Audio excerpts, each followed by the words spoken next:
आज हम लोगों के सामने में एक बहुत ही प्रैक्टिकल रिपोर्टरी है और इसे रीजनल रिपोर्टरी के कैटेगरी में रखते हैं और इसे हम लोग pocket manual of homoeopathic materia medica and repertory के नाम से जानते हैं। स्टूडेंट्स, आप लोग जानते होंगे कि मुख्यतः होम्योपैथिक मेट्रामेडिका जो है बोरिक का, विलियम बोरिक का, लोग सोचते हैं कि यह बोरिक का जो मेट्रामेडिका है यह मेट्रामेडिका ही है, इसमें रिपोर्टरी नहीं है, रिपोर्टरी के जैसा। लेकिन आपको ये भी जानना चाहिए कि इसका जो सेकेंड पार्ट है, रिपोर्टरी पार्ट, वह भी इसके अंदर में है, जो कि बहुत ही महत्वपूर्ण रिपोर्टरी के अंदर में माना जाता है ना, बहुत ही महत्वपूर्ण रिपोर्टरी के अंदर में माना जाता है। और इस रिपोर्टरी का यूज किस तरह से करेंगे हम लोग इसको आज देखने जा रहे हैं। पहली बात कि ये जो मेट्रामेडिका पार्ट है ये डॉक्टर विलियम बोरिक के द्वारा लिखा गया है और रिपोर्टरी का जो पार्ट है वो ऑस्कर यूजेन बोरिक, ये दो व्यक्ति हैं, दो व्यक्ति ने लिख के मिला जुला प्रयास इस किताब में आपको देखने मिलेगा। अक्सर हम लोग चूँकि दोनों नाम में बोरिक नाम कॉमन है तो लोग सोचते हैं कि यह बोरिक का ही मेट्रामेडिका है, लेकिन जो मेट्रामेडिका पार्ट है वह विलियम बोरिक का है और रिपोर्टरी का पार्ट जो है सो आपको ऑस्कर यूजेन बोरिक का है। दोनों दो अलग अलग व्यक्ति हैं, इस बात का ध्यान में रखिएगा, ठीक है ना। आप लोगों को क्लिनिकल मेट्रामेडिका के विषय में क्लिनिकल रिपोर्टरी के विषय में बताया गया था क्लासिफिकेशंस में। क्लिनिकल रिपोर्टरी किसको कहते हैं?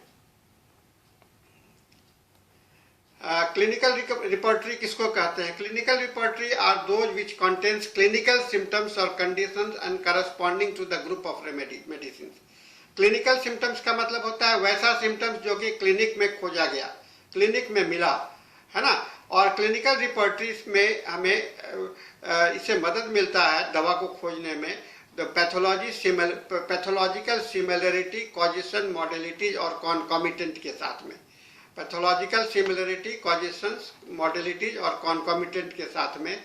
और ये ज़्यादातर रिपोर्टोरियल पर्पस से इस रिपोर्टरी का इस्तेमाल नहीं किया जाता है, मुख्यतः इसे हम लोग रेफरेंस के पर्पस पर इस रिपोर्टरी का यूज करते हैं।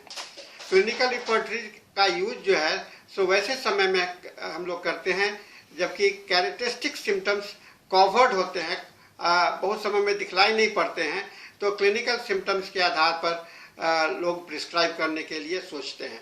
तो प्रोमिनेंट कॉमन सिम्टम्स के आधार पर और फ्यू मॉडलिटीज को लेकर के या कॉन्कॉमिटेंट को लेकर के हम लोग क्लिनिकल व्यवहार करते हैं। देखिए, रिपोर्टरी जब भी हम लोग करते हैं तो यह एक स्ट्रैटेजिकल प्रोसेस है और इस स्ट्रैटेजिकल प्रोसेस को हमें दिमाग में रखना हमें आवश्यक है। स्ट्रैटेजिकल प्रोसेस आपका रिपोर्टरी का दिमाग में रखना आवश्यक है कि कब क्या जरूरत पड़ जाए, लक्षण नहीं मिले तो कैसे करना है और लक्षण मिले तो उसको कैसे करना है। ये हम लोगों को है, जब लक्षण आपका कवर्ड है, माने कि जो उसका पर्सनैलिटी, कॉन्स्टिट्यूशंस आपको पूरे तरह से साफ तरह से नहीं दिखलाई पड़ रहा है, तो वैसे में हम लोग क्लिनिकल रिपोर्टरी, क्लिनिकल सिम्टम्स को लेकर के हम लोग सिमिलिमम को खोजते हैं। कॉन्सेप्ट ऑफ क्लिनिकल रिपोर्टरी का जो शुरुआत है वह हैनीमैन साहब के विरोध के बावजूद, हैनीमैन फिर भी लोगों में क्लिनिकल, चूँकि क्लिनिक का जो है सो दबाव ज़्यादा रहता है, इसके बावजूद भी क्लिनिकल रिपोर्टरी का बनाया गया, क्लिनिकल सिम्टम्स को ऐड हुए और grouping of medicine according to the name of the disease discourage किया गया था बहुत सारे स्टेलवर्ट के द्वारा। फिर भी डिजीज के नाम पर आपको हर एक रिपोर्टरी में डिजीज के नाम पर सिम्टम्स मिलेंगे। आपको केंट रिपोर्टरी में भी डिजीज के नाम पर सिम्टम्स मिलेंगे, ये बोगर बानिगेशंस में भी मिलेंगे और इस रिपोर्टरी में तो आपको डिजीज के नाम पे बहुत सारे मिले हुए हैं। और इसके जो सबसे ज़्यादा प्रचार किए, सबसे ज़्यादा इस बात को जो लाए वह क्रॉम्पटन बर्नेट का द्वारा है और क्रॉम्पटन बर्नेट ने थेराप्यूटिक सिम्टम्स को बहुत ज़्यादा इकट्ठा किया था और इसलिए हम लोग इसको कहते हैं ये was the most prominent persons who work for the clinical repertory. The use of nosological correspondence is one method by means which similar, if not similar, remedy may be discovered. ठीक है ना? तो ये origin of the concept of the clinical repertory है. Next है indications are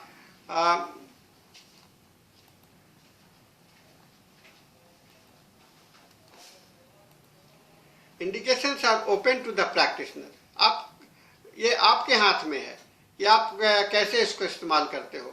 और जब practitioner आप जैसा क्लिनिक में देखते हो, क्लार्क ने कहा है certain disease come to have certain remedies assigned to them and all patient who found to be suffering from any given disease must be dosed with one of the remedies credited to it. कुछ कुछ रोग में बहुत ही खास दवा का indications होता है. वैसे समय में हमें इस बात को ध्यान में रखना पड़ेगा कि क्लिनिकल सिम्टम्स का यूज काफ़ी होता है. आवाज़ नहीं आ रही है? कोई पर्टिकुलर जगह पर नहीं आ रही होगी आवाज़ है, इधर से तो है, ट्रांसफर हो रहा है. Hahnemann was not happy for such kind of the practice. उन्होंने कहा treating the name of the disease with name of the therapeutic actions जो है सो नहीं होना चाहिए, ऐसा डॉक्टर हैनीमैन ने कहा. लेकिन मैंने जैसा बताया कि इसका यूज जो है सो आज भी होता है और पहले भी होता आया है. क्रॉम्पटन के जो प्रयास थे, क्रॉम्पटन का वो ये सारे प्रयास क्रॉम्पटन के थे. और क्रॉम्पटन ने लिखा है the fact that is we need any and every way of finding the right remedy.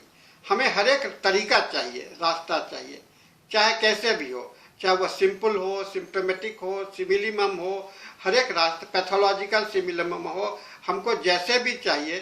Science के विकास के लिए, होम्योपैथी के विकास के लिए हमें दरवाज़ा बंद करके नहीं रखना है, सभी दरवाज़ा को खोल के रखना है जिससे कि हमें लक्षण सभी तरफ से मिलता रहे. और इसके लिए ही आपको क्लिनिकल सिम्टम्स का इम्पोर्टेंस हम लोगों के सामने में आया है.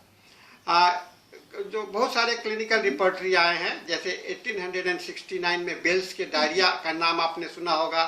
1873 में बेरीज का आई सिम्टम्स है, ये बहुत ही यूजफुल रहा है और लोगों ने इसका काफ़ी जम कर के उपयोग करते हैं. Concept of such practice was not, बर्नेट ने इसे नहीं कहा था, लेकिन इसको कंपाइल, फिर भी इसने बर्नेट में भी कंपाइल किया. और फर्स्ट क्लिनिकल रिपर्टरी जो बना वह डॉक्टर क्लार्क के द्वारा बनाया गया था. J.H. क्लार्क के द्वारा फर्स्ट क्लिनिकल रिपर्टरी हम लोगों के सामने में आया था. इसका स्कोप क्या होता है? Clinical repertory can be used in the study of homoeopathic therapeutics as well as materia medica. Clinical repertory के माध्यम से आप थेराप्यूटिक का अध्ययन कर सकते हैं और मेट्रा मेडिका का भी अध्ययन कर सकते हैं. ये रिपर्टराइज वैसे केसेस में, typical type of the cases में कर सकते हैं जहाँ के सिम्टम्स बहुत ज़्यादा नहीं हैं और जहाँ की मेंटल सिम्टम्स जनरल और फिजिकल जनरल नहीं हैं और कॉमन सिम्टम्स बहुत ज़्यादा मिल रहे हैं. वैसे केसेस में भी क्लिनिकल रिपर्टरी का बहुत ज़्यादा इस्तेमाल होता है. केस को डायग्नोस करने में भी आपको क्लिनिकल रिपर्टरी का स्थान होता है और short cases with very few symptoms में भी इसका बहुत स्थान होता है. और क्विक रेफरेंस के रूप में, बेडसाइड के क्विक रेफरेंस के रूप में भी क्लिनिकल रिपर्टरी का इस्तेमाल होता है. क्लिनिकल रिपर्टरी में बहुत कुछ रूब्रिक्स बहुत ही कम होते हैं जो कि जनरल रिपर्टरी में नहीं पाए जाते हैं. कुछ क्लिनिकल सिम्टम्स होते हैं जो कि जनरल रिपर्टरी में नहीं होते हैं. इसीलिए अगर आप जनरल रिपर्टरी जो केंट के रिपर्टरी के साथ मिला करके क्लिनिकल रिपर्टरी का इस्तेमाल करते हैं तो आपको टोटलिटी के पास पहुंचने में आसान होगा. क्लिनिकल रिपर्टरी का मदद जो है सो हम लोग पैलिएटिव मेडिसिन और इनक्योरेबल मेडिसिन, वो समय में जो रोगी ठीक नहीं होने वाला है तो वहाँ पर हमें इनक्योरेबल केसेस है, वहाँ पर हमें पैलिएटिव मेडिसिन का जरूरत पड़ता है. वहाँ पर यह क्लिनिकल रिपर्टरी बहुत ही यूजफुल होता है. इसका लिमिटेशंस है, ये चूँकि रोग के नाम पर है इसीलिए क्लिनिकल रिपर्टरी का लिमिटेशंस है. जहाँ पर रोग का नाम नहीं काम करता है वहाँ पर आप इसका व्यवहार नहीं कर सकते हैं. और दूसरा, इसका यूज जो है सो खास करके आपको रेफरेंस काम के लिए ही किया जाता है. There are many types of the clinical repertory, जिसमें कि दो महत्वपूर्ण है. एक clinical repertory bye J.H. Clarke और दूसरा materia medica with repertory by O.E. Boericke. है ना। मैंने पहले ही बताया था, ओई बोरिक और विलियम बोरिक 2 व्यक्ति हैं। ओई बोरिक का ही क्लिनिकल रिपोर्टरी है बोरिक में, है ना। इसलिए बोरिक के रिपोर्टरी की बात करने पर आपको समझना पड़ेगा ये विलियम बोरिक का नहीं है, ओई बोरिक का है। आज के जब समय में, वर्तमान समय में आपको ये जो क्लिनिकल रिपोर्टरी है बोरिक का, ये बहुत ही ज़्यादा यूज होता है। बहुत सारे प्रैक्टिशनर इस पर डिपेंड करते हैं, क्योंकि बेडसाइड प्रिस्क्राइबिंग खास करके हॉस्पिटल वगैरह में इसका ज़्यादा महत्वपूर्ण स्थान है। और जैसा कि मैंने बताया, ये विलियम बोरिक के मेट्रामेडिका के साथ में यह रिपोर्टरी अटैच्ड है, इसीलिए इसे हम लोग कभी कभी कहते हैं कि यह बोरिक की मेट्रामेडिका है। इसलिए दोनों का नाम अटैच होने के कारण, एक होने के कारण यह भ्रम हम लोगों को होता है, ठीक है ना। नेक्स्ट है इसके डिफरेंट एडिशंस। देखिए, इसके प्रकाशन 1906 में हुआ था, है ना। फिर थर्ड एडिशन,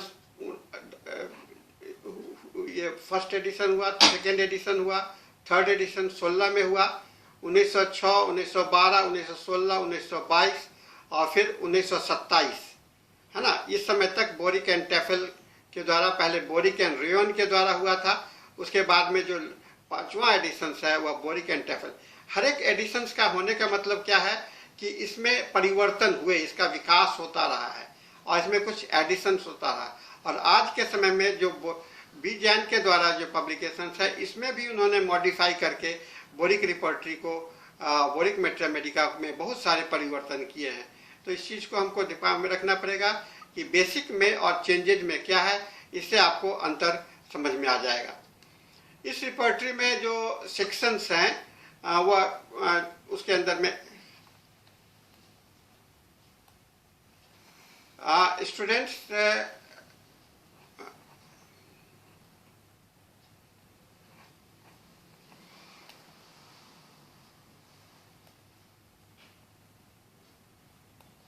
ओके। अब हम लोग आते हैं इसके अंदर में जो ये पूरा किताब जो है सो ओल्ड रिपोर्टरी के हिसाब से क्या हो गया, फिर बंद हो गया। फोन आ रहा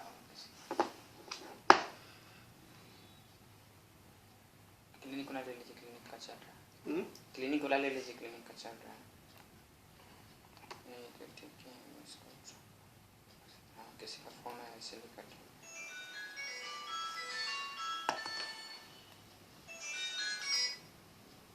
कनेक्ट हुआ। हाँ, चल रहा है। हाँ, वो फोटोज का चल रहा है, वीडियो सब। बोलिए, आवाज आ रही है। अनम्यूट कीजिए आप अपना, वहाँ पर देखिए माइक में लगा हुआ है उधर आपका। हाँ हाँ, अब बोलिए।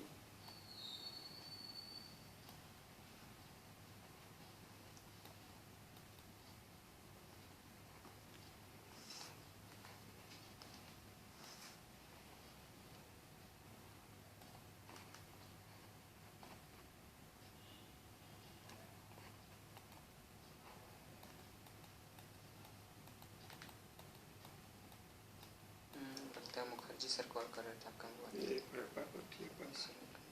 हाँ, इसके अंदर में जो स्कीम है वो ओल्ड हैनिमेनियन स्कीम में है।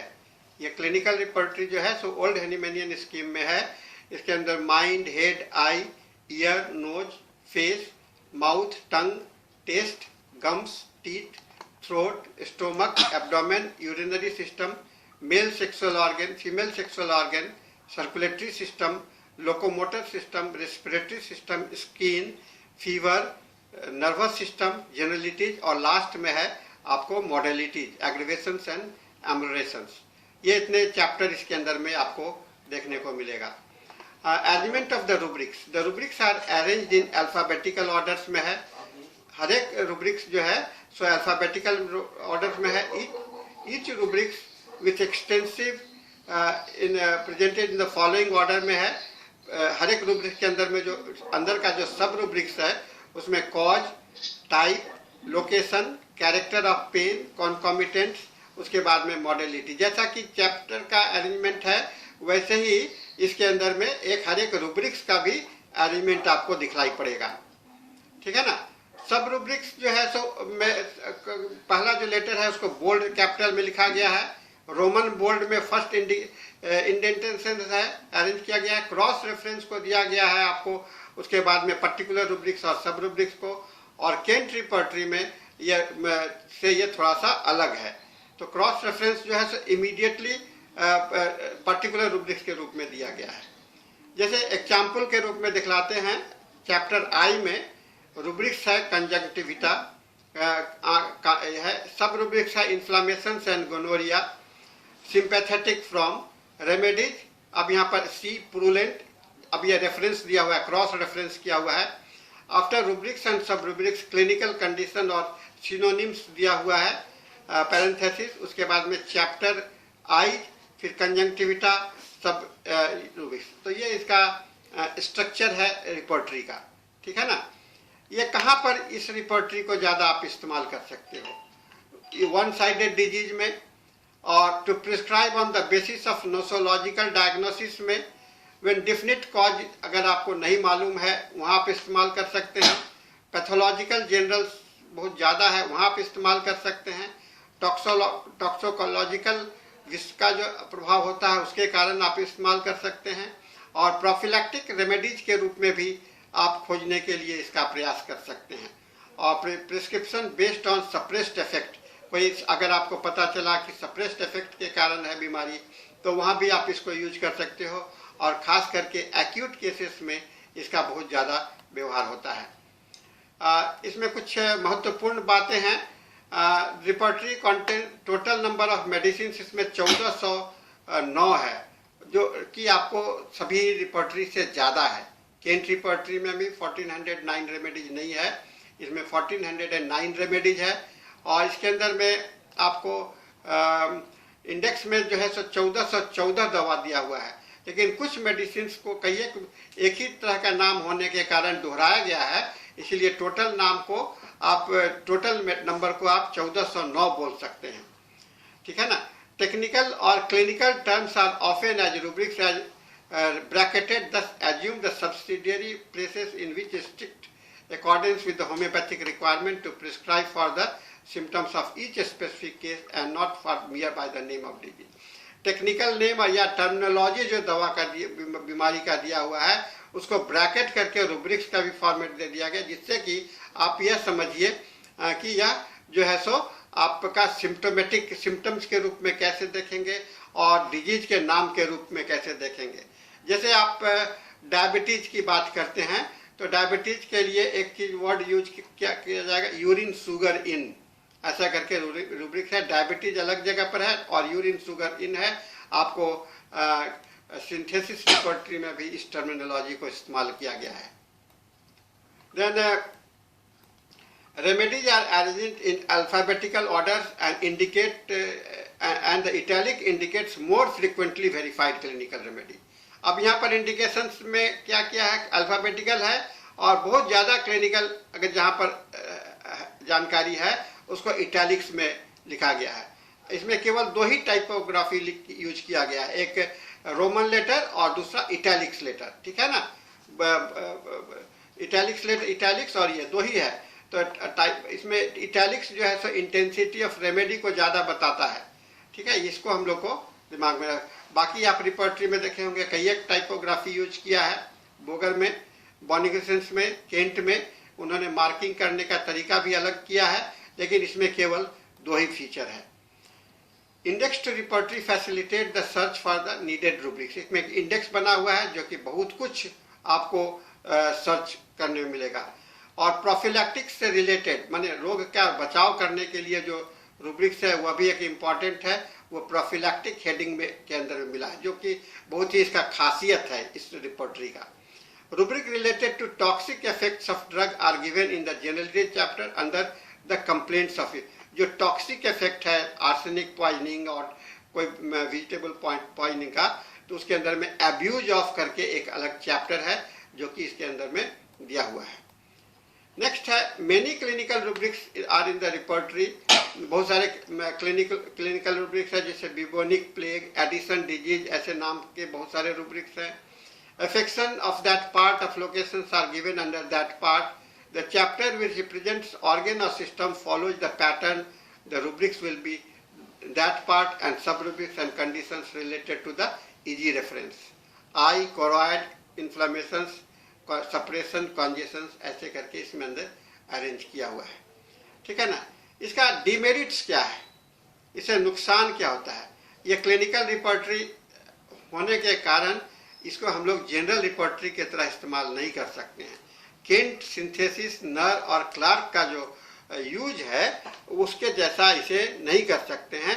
इसीलिए इसे केवल रेफरेंस के रूप में या शॉर्ट केसेस में आप काम कर सकते हो. इसे अगर आप चाहोगे कि हम इसे जनरल रिपोर्टराइजेशन करें तो यह संभव नहीं होगा.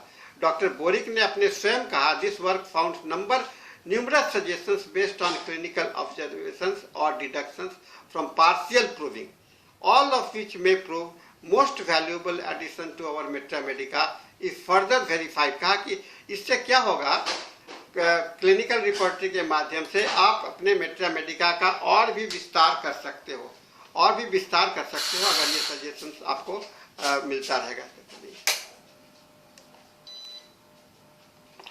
दूसरा डिमेरिट्स है wrong placement of certain rubrics. कुछ रूब्रिक्स है उसका प्लेसमेंट जो है सो सही नहीं है, है ना. कुछ रूब्रिक्स का जो प्लेसमेंट है वह सही नहीं है. जैसे एब्डोमेन में eruptions, Fisher, fistula, inflammation, gout, chest, ऐसा ये जो है सो सही जगह पर आपको नहीं दिया हुआ है. Alphabetical arrangement is not maintained properly. सभी जगह पर इसको नहीं आ रहा. अल्फाबेटिकल अरेंजमेंट सभी जगह पर सही से नहीं है, इसलिए भी ये भी आपको कभी कभी प्रॉब्लम करेगा. और प्रिंटिंग मिस्टेक भी इसमें कई एक जगह पर आपको मिलेगा. ठीक है ना. प्रिंटिंग मिस्टेक भी इसके अंदर में कई एक जगह पर आपको मिलेगा, जिससे कि रूब्रिक्स को खोजने में डिफिकल्टी होती है. संक्षेप में यह कह सकते हैं कि यह क्लिनिकल रिपोर्टरी जो है सो इसका निगलेक्ट नहीं किया जा सकता है. हालांकि 253 में और एफआई में डॉक्टर हैनीमैन ने कहा था कि डिजीज के नाम पर इलाज नहीं करना है, फिर भी यह आपके कंपाइलेशंस के लिए हम लोगों के लिए बहुत ही महत्वपूर्ण रूब्रिक्स है. In the prima facie method of reducing the number of probable similar drugs of the disease condition bearing A nosological level.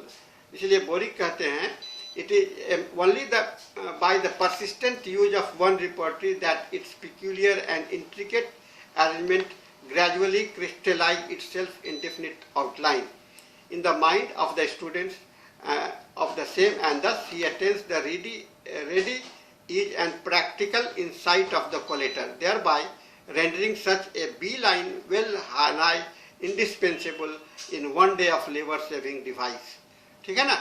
तो ये एक प्रयास करने की बात है और इस रिपोर्टरी को हम लोग यूज कर सकते हैं.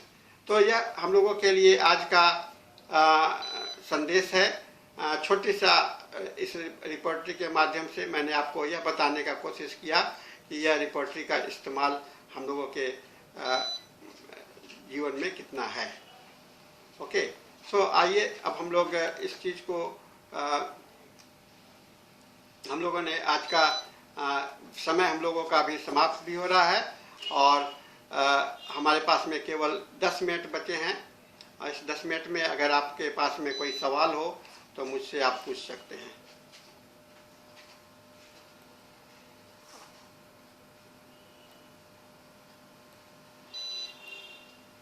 आप अनम्यूट कर सकते हैं अपने आप को.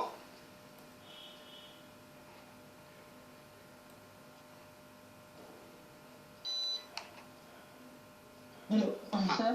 हाँ बोलिए.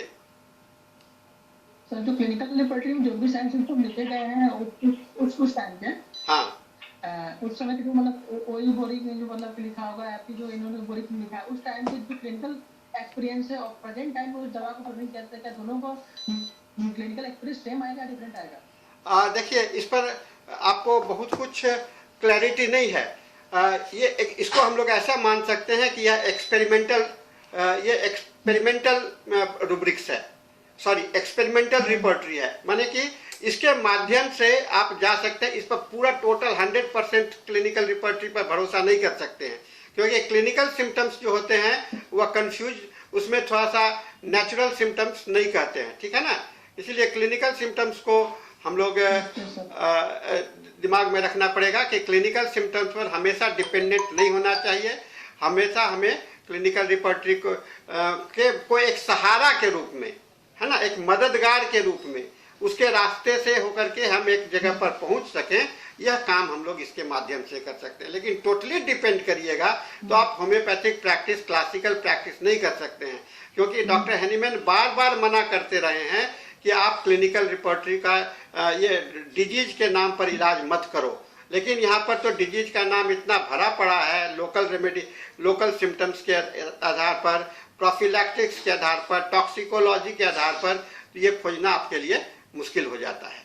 इसीलिए इस रिपोर्टरी का सहारा आप लोग खाली एक मदद के लिए, हमने आज इस रिपोर्टरी को इसलिए आपको बताया कि आपके पास में हर एक हथियार होने चाहिए, आपके पास में हर एक जानकारी होना चाहिए, जिससे कि